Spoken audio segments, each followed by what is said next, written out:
नमस्कार विद्यार्थियों, इस वीडियो में आप बहुत ही आसान तरीके से गुणा करना सीखेंगे अर्थात मल्टीप्लाई करना सीखेंगे। तो विद्यार्थियों, यहाँ पर गुणा का सवाल दिया हुआ है, इसको हम हल कर लेते हैं। इस सवाल में हमें संख्या 54 से संख्या 4537 में गुणा करना है, तो गुणा कर लेते हैं। तो विद्यार्थियों, संख्या 54 से संख्या 4537 में गुणा करने के लिए सबसे पहले हम संख्या 4 से ऊपर वाली संख्या में गुणा करते हैं, फिर बाद में संख्या 5 से ऊपर वाली संख्या में गुणा करते हैं।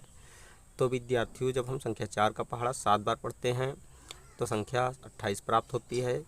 संख्या 28 में इकाई अंक 8 होता है, तो 8 को यहाँ पर लिख लेते हैं, तथा दहाई अंक 2 होता है, तो 2 को हासिल के रूप में यहाँ पर लिख लेते हैं।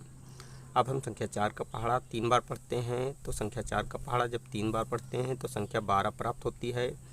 संख्या 12 में जब 2 हासिल जोड़ते हैं तो संख्या 14 प्राप्त होती है। संख्या 14 में इकाई अंक 4 होता है, तो 4 को यहाँ पर लिख लेते हैं, तथा दहाई अंक 1 होता है, तो 1 को हासिल के रूप में यहाँ पर लिख लेते हैं।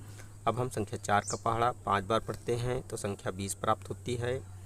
20 में जब 1 हासिल जोड़ते हैं तो संख्या 21 प्राप्त होती है। संख्या 21 में इकाई अंक 1 होता है, तो 1 को यहाँ पर लिख लेते हैं, तथा दहाई अंक 2 होता है, तो 2 को हासिल के रूप में यहाँ पर लिख लेते हैं। अब हम संख्या 4 का पहाड़ा 4 बार पढ़ते हैं, तो संख्या 16 प्राप्त होती है। 16 में जब 2 हासिल जोड़ते हैं तो संख्या 18 प्राप्त हो जाती है, तो यहाँ पर हम पूरी संख्या 18 लिख देते हैं। अब हम यहाँ पर इकाई के नीचे क्रॉस का चिन्ह लगा देते हैं, तथा संख्या 5 से ऊपर वाली संख्या में गुणा करते हैं। तो सबसे पहले हम संख्या 5 का पहाड़ा 7 बार पढ़ते हैं, तो संख्या 35 प्राप्त होती है। 35 में इकाई अंक 5 होता है, तो 5 को यहाँ पर लिख लेते हैं, तथा दहाई अंक 3 होता है, तो 3 को हासिल के रूप में यहाँ पर लिख लेते हैं। अब हम संख्या 5 का पहाड़ा 3 बार पढ़ते हैं, तो 5 3 15 होते हैं। 15 में जब 3 हासिल जोड़ते हैं तो संख्या 18 प्राप्त होती है। संख्या 18 में इकाई अंक 8 होता है, तो 8 को यहाँ पर लिख लेते हैं, तथा दहाई अंक 1 होता है, तो 1 को हासिल के रूप में ऐसे यहाँ पर लिखा रहने देते हैं। अब हम संख्या 5 का पहाड़ा 5 बार पढ़ते हैं, तो संख्या 25 प्राप्त होती है। 25 में जब 1 हासिल जोड़ते हैं तो संख्या 26 प्राप्त होती है। संख्या 26 में इकाई अंक 6 होता है, तो 6 को यहाँ पर लिख लेते हैं, तथा दहाई अंक 2 होता है, तो 2 को हासिल के रूप में यहाँ पर ऐसे लिखा रहने देते हैं।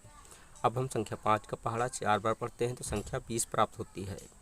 20 में जब 2 हासिल जोड़ते हैं तो संख्या 22 प्राप्त होती है, तो यहाँ पर हम पूरी संख्या 22 लिख लेते हैं। अब हम इन दोनों दर्जों को जोड़ का चिन्ह लगाकर जोड़ लेते हैं। तो 8 के नीचे 8 को उतार लेते हैं, अर्थात इसी के सीध में। 4 में जब 5 जोड़ते हैं तो संख्या 9 प्राप्त होती है, तो यहाँ पर संख्या 9 लिख लेते हैं। 1 में 8 जोड़ने पर संख्या 9 प्राप्त होती है, तो यहाँ पर भी संख्या 9 लिख लेते हैं। 8 में जब 6 जोड़ते हैं तो संख्या 14 प्राप्त होती है। संख्या 14 में इकाई अंक 4 होता है, तो 4 को यहाँ पर लिख लेते हैं, तथा दहाई अंक 1 होता है, तो 1 को हासिल के रूप में ऐसे यहाँ पर लिखा रहने देते हैं। अब 1 में 2 जोड़ने पर संख्या 3 प्राप्त होती है। 3 में जब 1 हासिल जोड़ते हैं तो संख्या 4 प्राप्त होती है, तो यहाँ पर भी हम संख्या 4 लिख देते हैं, और इस 2 को इसी के सीध में उतार लेते हैं। तो विद्यार्थियों, इस प्रकार संख्या 54 से संख्या 4537 में गुणा करने पर गुणनफल 2,44,998 प्राप्त हुआ। तो विद्यार्थियों, इस वीडियो में आपने बहुत ही आसान तरीके से गुणा करना सीख लिया है। अगर आपको हमारी वीडियो अच्छी लगी तो हमारी वीडियो को एक लाइक दीजिए, तथा चैनल को सब्सक्राइब कीजिए और बेल आइकन को प्रेस कीजिए, ताकि आने वाली ऐसी ही हर वीडियो का नोटिफिकेशन आपको मिलता रहे। जय हिंद।